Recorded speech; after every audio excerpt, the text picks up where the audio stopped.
I woke up at 2 o'clock in the morning to a phone call from him saying he was going to go to his mum's house. And I remember sort of him being on the phone and he was going, you know, I love you. And I was like half asleep. I was like, oh, what are you talking about? Just come home. Don't be so silly. And I was like, just get home. And that was the last time I ever spoke to him. When I left university, I am lucky enough to go travelling, and it was when I came back from travelling I actually met Dan. Things kind of developed and we started a relationship, and not long after moving in together we found out I was pregnant with Mally. And that's when things really started to change.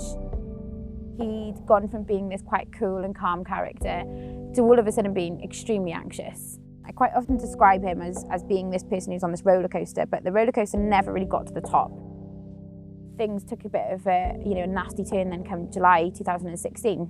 I woke up at 6 o'clock in the morning and he hadn't come home.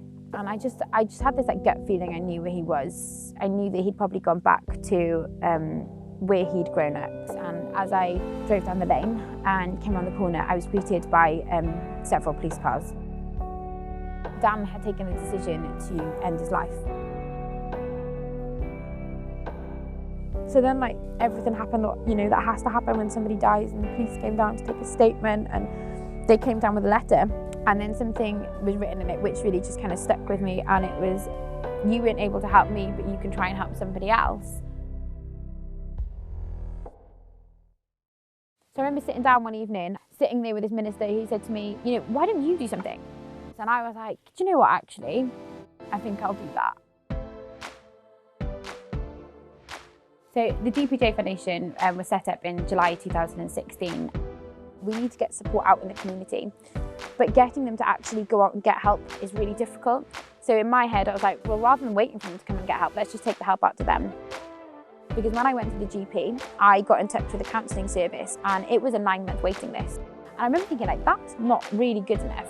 And so for me, it was like, right, we need to do something about this. And so I set up a counselling referral service specifically for people in the farming community. And these volunteers answer the phone 24 hours a day, 7 days a week, because farming isn't 9 till 5. As a volunteer, I work as part of a team where we man the Share the Load telephone line that Emma set up. I volunteered at some of the shows, and what I really noticed was the amount of the older generation of farmers that have actually come to have a chat with me. A number of them just kind of opened up and said, I think it's amazing what you're doing, and this happened to me 40, 50 years ago, and those stories are amazing. And I think that for me is why we do what we do, I think, really. It's been a bit of a busy 3 years, and we've had lots going on. I think, being able to kind of be part of some of these things has been amazing for me, especially receiving a Points of Light award from the Prime Minister, and I was fortunate enough to be part of the Pride of Britain Awards as well, which was just amazing. And on top of this, I've been to numerous shows and events all over Wales, really, and it's been a fantastic kind of 3 years. You often find when tragedy hits a community, that's when you see what the best part of that community, because they pull together. And unfortunately, it's taken my tragedy, but it's brought a community together, a whole massive community of people together to support each other, and that's what we need to do. To date, we've helped over 125 farmers across Wales.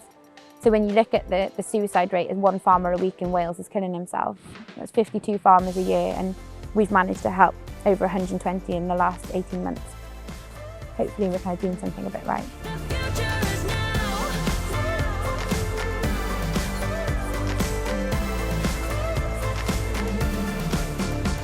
I'm not backing down, 'cause the